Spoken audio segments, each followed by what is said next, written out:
Assalamualaikum warahmatullahi wabarakatuh.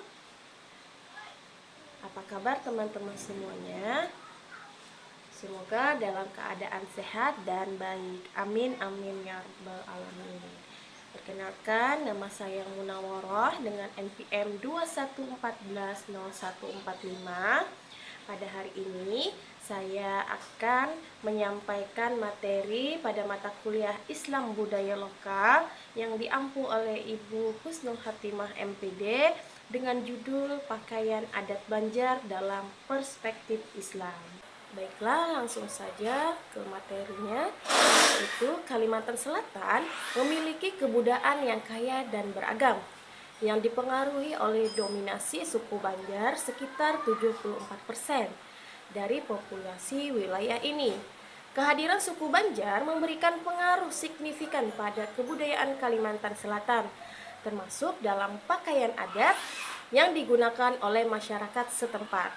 Setiap pakaian adat memiliki ciri khas dari maknanya sendiri, serta menggambarkan perkembangan budaya dari suku Banjar dan dari pengaruh agama Hindu, Cina, dan Timur Tengah. Pakaian adat ini umumnya dipakai pada acara pernikahan dan tetap dipertahankan oleh masyarakat Kalimantan Selatan hingga saat ini.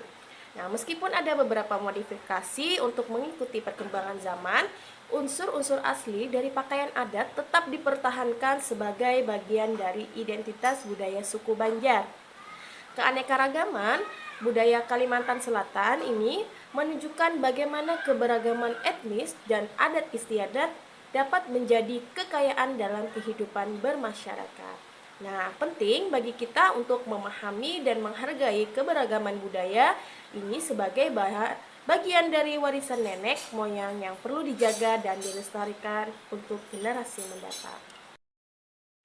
Baiklah, yang pertama itu ada Bagajah Gamuling Baular Lulut. Ini adalah salah satu baju tradisional yang terkenal dari Kalimantan Selatan, yaitu Bagajah Gamuling Baular Lulut. Pakaian ini dipercaya sebagai pakaian pengantin tertua yang ada di Kalimantan Selatan. Dalam perkembangan selanjutnya, busana tradisional di Kalimantan Selatan banyak mengalami modifikasi yang dipengaruhi oleh budaya dan agama yang baru datang. Pada zaman dahulu itu, baja gamuling Baular Lulut ini merupakan busana yang dikenakan oleh keturunan raja dan bangsawan. Seiring perkembangannya zaman, baju ini pun kerap menjadi busana pengantin dalam pernikahan adat Kalimantan Selatan bahkan hingga sekarang. Ya, teman-teman. Bagajah Gamuling Baular Lulut ini diyakini telah ada sejak abad ke-15 Masehi. Baju ini juga banyak dipengaruhi oleh unsur agama Hindu yang bercampur dengan budaya Banjar. Pencampuran ini menghasilkan satu busana yang eksotis sekaligus indah. Atasan dari Bagajah Gamuling Baular Lulut ini untuk kaum laki-lakinya itu biasanya mengenakan baju poko atau kemeja lengan pendek tanpa kerah. Namun ada juga yang tidak mengenakan atasan atau bertelanjang dada untuk menunjukkan keperkasaannya. Lalu bagian bawahnya itu mengenakan celana panjang yang dihiasi motif pucuk rebung dari bahan manik-manik. Sementara di bagian luar celananya ditumpuk dengan kain selutut yang menambah kewibawaan. Busana ini juga dilengkapi dengan ikat pinggang dan keris pusaka yang disampirkan di pinggang. Teman-teman bisa lihat gambar yang saya tampilkan di bagian kanan. Di sini itulah busana Bagajah Gamuling Baular Lulut contohnya. Selanjutnya, atasan untuk kaum perempuan umumnya mengenakan kemben yang disebut udat. Meskipun ada beberapa yang mengenakan baju lengan pendek yang dihiasi dengan payet, atasan tersebut padankan dengan kain panjang yang berbentuk rok dan dilengkapi dengan ikat pinggang. Kain yang digunakan oleh perempuan dan laki-laki dalam busana Bagajah Gamuling Baular Lulut ini dipercantik dengan taburan payet, manik-manik, dan sulaman benang emas yang berbentuk motif halilipan atau yang biasa kita sebut dengan hewan lipan ya. Nah, motif ini menjadi perlambang hewan yang memiliki kecerdikan dan tidak suka pamer kekuatan meskipun sangat berbisa. Nah, bagian kepala laki-laki dan perempuan yang mengenakan mahkota yang terbuat dari lingkaran logam bundar. Logam ini dibentuk menjadi dua ulir lidir yang melingkar dengan kedua kepala bertemu di bagian tengah seolah-olah sedang memperebutkan kumala. Sedangkan kedua ekornya disatukan dengan Garuda Mungkur Paksi Melayang. Nah, mahkota asli bagi raja dibuat dengan material emas dan permata. Namun, pada zaman sekarang, mahkota ini lebih sering terbuat dari logam kuningan. Nah, selain mahkota, di bagian kepala perempuan juga itu dihiasi dengan kembang goyang yang jumlahnya ganjil ya. Misalnya 3, 5, 7, 9, dan seterusnya. Nah, kedua pengantin juga dilengkapi dengan ragam aksesoris berupa ronce, bunga mawar, dan melati yang disebut dengan bogam. Nah, bunga mawar menjadi simbol keberanian, sedangkan melati menjadi simbol kesucian. Selain itu juga ada rangkaian kuncup bunga melati yang disebut dengan karang jagung. Rangkaian ini menjadi perlambang bahwa sang pengantin masih dalam keadaan gadis. Nah, lalu di bagian belakang kepala juga dihias dengan anyaman janur berbentuk halilipan yang melambangkan sikap rendah hati, tidak takabur, jujur, dan tidak akan mengganggu jika tidak diganggu lebih dulu. Nah, teman-teman bisa lihat gambar dari pengantin perempuannya ada di sebelah kiri. Nah, selanjutnya pakaian adat yang kedua yaitu Baamar Galung Pancar Matahari. Pakaian adat Kalimantan Selatan berikut ini juga diperuntukkan untuk acara pernikahan. Tidak jauh beda dengan nama pakaian adat Kalimantan Selatan sebelumnya, namun pakaian ini juga terbilang unik yaitu Baamar Galung Pancar Matahari. Nah, dari gambar pakaian adat Kalimantan Selatan ini, pengaruh Hindu tersebut terletak pada penggunaan mahkota dan kain bermotifkan naga dan kelabang. Motif tersebut dinamai dengan motif halilipan. Busana adat pengantin jenis Baamar Galung Pancar Matahari ini dipercaya telah diciptakan oleh leluhur Banjar pada abad ke-17 sampai 18 Masehi. Busana pengantin jenis ini dipercaya sebagai busana Banjar yang kedua yang dipengaruhi kebudayaan Hindu dan Islam. Nah, lalu hal ini dikarenakan pada abad tersebut mulai masuk ke wilayah Banjar. Teman-teman lihat gambar jenis pakaian adat Baamar Galung Pancar Matahari yang sudah saya masukkan di dalam pemaparan ini. Nah, di sini terlihat ya pakaiannya untuk laki-lakinya itu tertutup memakai baju lengan panjang dan perempuannya juga.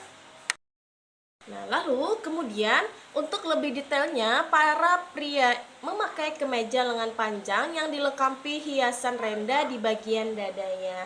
Kemudian dilengkapi dengan jas terbuka yang warnanya senada dengan celana panjang. Pada bagian pinggang, pengantin pria memakai kain yang bermotif halilipan dan dililit dengan ikat pinggang yang disebut dengan tali wena. Nah, lalu sementara itu, bagi wanita baju pokel lengan pendek yang dihiasi dengan manik-manik dan rumbai-rumbai. Nah, lalu terdapat juga itu aksesoris lainnya yaitu penutup dada berbentuk segi lima yang membuat penampilan pengantin wanita semakin menawan. Umumnya, warna-warna dari pakaian adat Kalimantan Selatan ini sangat cerah dan gemerlap sehingga sesuai dengan namanya yang memancar seperti matahari. Warnanya yang memancar tersebut juga sangat pas untuk pengantin yang menyukai tampilan mewah dan gemerlap pada busana pernikahannya. Selanjutnya ada pakaian adat yang ketiga, namanya yaitu Babajukun Galung Pacinan. Babajukun Galung Pacinan menjadi nama pakaian adat Kalimantan Selatan selanjutnya yang digunakan dalam upacara pernikahan. Pertama kali pakaian adat ini diperkenalkan pada abad ke-19 dan tentunya masih ada hingga sekarang. Berbeda dengan kedua pakaian adat Kalimantan yang sebelumnya tadi, nah baju kun galung pacinan ini mendapat pengaruh dari budaya Cina dan Timur Tengah. Untuk para pria, pakaian yang dikenakan terdiri dari jubah dan kopiah alpe. Kopiah alpe ini dipakai dengan dilengkapi surban ataupun tanjak laksamana ya. Sebagai aksesorisnya dikenakanlah roncian bunga melati untuk kalung dan alas kaki berupa selop. Nah, teman-teman bisa lihat gambar yang di samping di sini pakaian adat babajukun galung pacinan. Di sini perpaduan warnanya merah ya. Warnanya ada warna merah.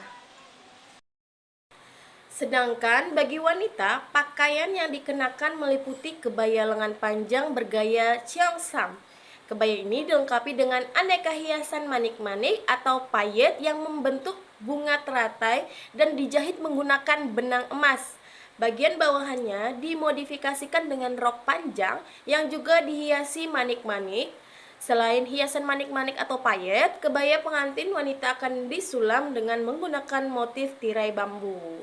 Nah, tak lupa sebagai aksesoris pelengkap yang menambah keindahan, mahkota permata dipakaikan dilengkapi dengan kembang goyang dan tusuk konde. Uniknya, tusuk konde yang dikenakan itu memiliki bentuk huruf lam dalam aksara Arab atau hijaiyah dan burung hong, sehingga semakin menegaskan adanya dari pakaian adat ini dari budaya Timur Tengah dan Cina tersebut.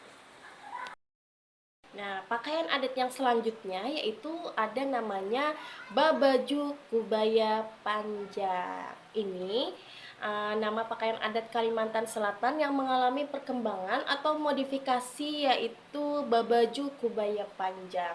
Di samping itu, pakaian adat ini juga sering disebut dengan nama Banjar Baamar Galung modifikasi. Pakaian ini dimodifikasi untuk membuat tampilannya lebih disukai banyak orang serta untuk mengikuti perkembangan zaman.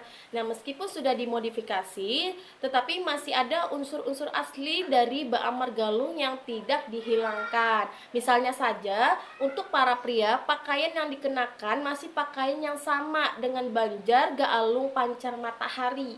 Nah, perbedaan atau modifikasi dari pakaian tersebut sebenarnya ada pada pakaian yang dikenakan oleh wanita yang digantikan dengan kebaya panjang, bukan baju pokok lagi. Lalu hal inilah yang membuat penamaannya menjadi kubaya panjang.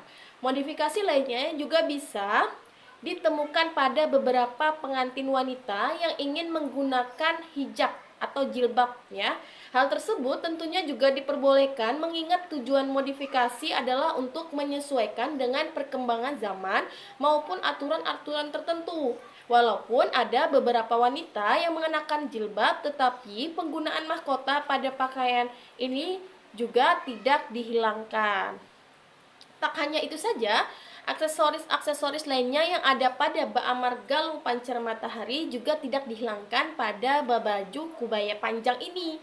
Lah, aksesoris tersebut diantaranya ronce bunga melati dan mawar. Hiasan ronce tersebut telah menjadi bagian dari pakaian-pakaian adat yang ada di Banjar. Oleh karenanya itu, modifikasi yang dibuat tidak sampai menghilangkan unsur-unsur identitas keasliannya dari baju kubaya panjang ini. Baiklah, demikian penjelasan materi dari saya. Semoga dengan penjelasan materi ini kita semua bisa lebih mengenal atau lebih mengetahui pakaian adat-adat Banjar Kalimantan Selatan. Semoga bermanfaat bagi kita semua. Akhir kata, terima kasih. Wassalamualaikum warahmatullahi wabarakatuh.